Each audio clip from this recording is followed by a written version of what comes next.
All right, let's dive in. Today we're taking a look at this YouTube video called Once You Master This, Reality Will Reveal Itself Oh, yeah, I saw that one. from the channel Video Advice. And let me tell you, this is a wild one, folks, so buckle up. It is, yeah, a lot of really interesting ideas packed into it. Yeah, we're going to be talking about how we see the world, the power of symbols, and even like planets and metals. It's a real trip. Yeah, bridging that gap between science and spirituality, which is always interesting. Yeah, for sure. Yeah, So right away, the video just hits you with this statement. You don't actually see the world, your brain constructs it. Whoa. it really makes you think, doesn't it? Kind of makes you question everything you thought you knew, huh? Yeah, and it all comes down to neuroscience, really. Mm-hmm. Like when you think about how light enters your eyes, it turns into those electrical signals. Wow. Oh, right. And then our brain takes those signals and turns them into images. So it's all just happening up here. Basically, yeah. It's like our brain is building its own little version of reality Hmm. based on the information it's getting. So we're all living in our own little realities then. In a way, yeah. And that's what makes this video so fascinating. It gets you thinking about how much of what we perceive as reality is actually just our own interpretation. That's deep. So then the video jumps into symbolism, which I thought was really interesting. Too. Like, those symbols aren't just pretty pictures. They're actually trying to tell us something deeper about the universe and how it works. Right, like a hidden language or something. And they start off with a sigil of Lucifer, which I know can be a controversial one. Yeah, some people see it as a symbol of evil, but the video presents a different perspective. It flips the script, huh? It does. It actually focuses on the meaning of the name Lucifer, which comes from lux, meaning light. So it's more about enlightenment than darkness. Exactly. It's like Lucifer is bringing light in a metaphorical sense, like bringing knowledge and understanding. I like that. It's like instead of being afraid of the unknown, we should be seeking knowledge and trying to understand it. Right, and that ties into the idea that our perception of reality is shaped by what we know and believe. The more we learn, the more we see. That's a good way to put it. And then the video moves on to another symbol, the pineal gland. Oh, yeah, the third eye. Yeah, it's often seen as this bridge between the physical and spiritual worlds. That one's always fascinated me. It's like we have this little gland in our brain that's connected to this ancient concept of seeing beyond the material world. Right. It's both scientific and mystical at the same time. Yeah, it makes you wonder what else is out there that we can't see or perceive with our ordinary senses. Exactly. And that's where the crook and flail come in. Those Egyptian symbols. Yep. The video actually flips them upside down to show how they can represent the way light enters our eyes and is processed by the brain. Whoa, that's trippy. I know, right? The crook becomes like the path of light, and the flail is how the information spreads out in our brain. So even those ancient symbols are telling us something about how our brains construct reality. It's all connected. And speaking of visual representations, the video also talks about the Eye of Horus. Oh, yeah, I've always loved that symbol. It's a powerful one. And it's interesting how much it actually resembles the structure of the human brain and eye. Whoa, I never noticed that before. It's like another clue that our perception of reality is tied to how we process light. So we're basically just walking around interpreting light all day. Pretty much. Huh. But here's the crazy part. We're only seeing a tiny fraction of the electromagnetic spectrum. Wait, really? Yeah, like 0.00035%. Yeah. It's mind-blowing when you think about it. So there's all this other stuff out there that we're just completely blind to. Exactly. We tend to think that what we see is all there is, but it's just a tiny sliver of a much bigger picture. That makes you wonder what we're missing out on. I know, right? Hmm. It's like there are whole realms of energy and information that are completely hidden from us. Whoa. So then what is visible light? Like what makes it different from the rest of the spectrum? Well, visible light is just a small range of wavelengths within the electromagnetic spectrum, and each wavelength corresponds to a different color that we can see. Oh, so that's why we see rainbows. Exactly. It's all those different wavelengths of light being separated and reflected back to our eyes. That's pretty cool. So what about those other parts of the spectrum, the ones we can't see? What's going on there? That's a great question. And it leads us to the concept of toroidal fields. Toroidal fields, what are those? They're basically these self-sustaining energy vortexes Hmm. that exist at all scales, from atoms to galaxies. So like little whirlpools of energy. Yeah, kind of. They're like these fundamental patterns of energy flow in the universe. So you're saying we're surrounded by these invisible energy fields that are shaping reality. That's the idea. And it gets even more interesting when you connect it to the concept of all is mind. All is mind. Now we're getting philosophical. It is a bit philosophical, but it's basically the idea that the universe is fundamentally mental And these toroidal fields are shaping the unseen aspects of this mental universe. Whoa, so it's like our minds are connected to this universal mind. In a way, yeah. And that brings us to the idea of humans as light beings. Light beings. I'm intrigued. The video plays on the word human, suggesting that hue refers to light, and man is short for manifestation. So we're like beings of light that have manifested into physical form. Exactly. It's a pretty cool concept, and it actually aligns with science, because our bodies are made up of atoms, which are essentially particles of light. So we're literally made of light. That's incredible. It is. And it suggests that light isn't just something we see, it's the very essence of who we are. Okay, my mind is officially blown. So how does this all connect to the physical world, the elements we experience every day? That's where the video introduces the 5 elements: earth, water, air, fire, and ether. Oh yeah, the classic elements. Right, and it suggests that these elements are physical manifestations of the mind born from the light within us. So it's like the whole world is a projection of the mind. That's a pretty radical idea, Hmm. but it's something the video encourages us to consider. It makes you look at everything in a whole new way. It does. Yeah. And it also raises some interesting questions about the role of government. Government. What does that have to do with light and reality? Well, the video plays on the word govern, suggesting that it can be interpreted as control the mind. Oh, I see. So it's like government is trying to shape the collective mind. That's one way to look at it. Yeah. And it ties back to the idea that our thoughts and actions contribute to the reality we experience, both individually and collectively. Wow, this is getting deep. We've covered a lot of ground already. We have, and there's still so much more to explore.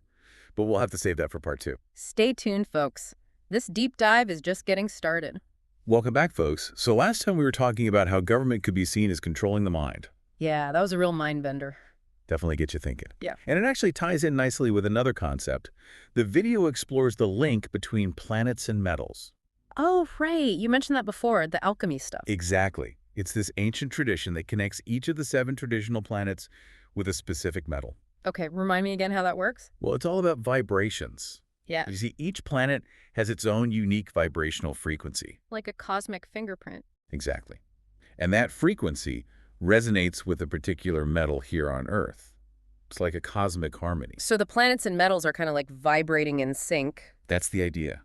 It's like a cosmic dance. And Yeah. each metal embodies the qualities of its corresponding planet. Okay, so like what are some examples? Well, the sun is linked to gold. It's all about radiance, purity, permanence. Qualities we associate with the sun. Makes sense. Gold is pretty precious. So what about the other planets? Well, Mars is linked to iron, strength, resilience. You know, the warrior planet. Oh yeah, that fits. And what about Jupiter? Jupiter is linked to tin, expansion, abundance, good fortune. Interesting. So it's like each metal is a symbol for the energy of its planet. Exactly. And that's where the power of symbolism comes in again. These metal-planet associations, they're not just random. They're meant to reveal deeper truths about the universe. It's like a hidden language. Precisely. And it all points back to this idea that everything's interconnected. Everything vibrates at its own frequency. So it's like a giant cosmic orchestra with everything playing its part. I love that analogy. And speaking of vibrations, that brings us to one of the most mind-blowing concepts in the video, the power of thought. Oh yeah, I remember that part. Let there be light. Exactly. The video suggests that light, the very foundation of reality, was brought into existence through an act of conscious intention. So it's like thought created reality. That's the implication. Yeah. And if light can be willed into being, what does that say about the power of our own thoughts? It's like we have this untapped potential to shape our reality. Exactly. And the video suggests that every thought we have emits a unique vibrational frequency. So our thoughts are like little energy waves rippling out into the universe. That's a great way to put it. And those thought waves interact with each other and with the energy field of the universe influencing what manifests in our lives. So basically our thoughts are creating our reality. It's a bit more nuanced than that. Go. But the video definitely suggests that our thoughts play a much bigger role in shaping our experiences than we might realize. That's both empowering and kind of scary at the same time. I know what you mean. Like, we have this incredible power, but we also have a huge responsibility for how we use it. So how do we use this power wisely then? That's a great question, and one that's been pondered by philosophers and spiritual teachers for centuries. So there's no easy answer. Well, there are many different techniques and practices. But I think it all starts with awareness. Becoming aware of our thoughts, observing them without judgment, and then making conscious choices about which thoughts we choose to nurture and which ones we choose to let go of. So it's like we're the gardeners of our own minds. Exactly. We have to cultivate the positive thoughts and weed out the negative ones. Makes sense. But that sounds like a lot of work. It can be, but it's worth it.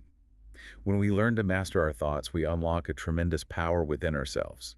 The power to create a life that is aligned with our highest potential. So it's like we're training our minds to be more positive. In a way, yeah. It's about Yeah. shifting our focus from fear and lack to love and abundance. I like that. Sounds like a much better way to live. It is. And it all ties back to this idea of light. Remember how the video talked about humans being beings of light? Yeah, we're like walking light bulbs. Well, maybe that light is more than just a metaphor. Maybe it's a reflection of our true nature, our inherent goodness, and our ability to create positive change in the world. That's a beautiful thought. It's like we all have the potential to shine our light and make the world a brighter place. Exactly. And that brings us to the final part of our deep dive, where we'll explore what it all means and how we can apply these ideas to create a more fulfilling and meaningful life. Can't wait to hear more. Okay, so we're back, and my brain is still buzzing from all this talk about light and reality and the power of thought. It's a lot to process, isn't it? It really is. And I guess my big question now is, where do we go from here? Like, how do we actually apply all this to our lives? That's the challenge, isn't it? Taking these big abstract ideas and making them practical. Exactly. Like, I get that we're all connected and our thoughts create our reality and blah, blah, blah. But what does that mean for me on a Monday morning when I'm stuck in traffic? I hear you. I think it starts with a shift in perspective. We've been conditioned to think of reality as something fixed and external, Like it's just happening to us. right?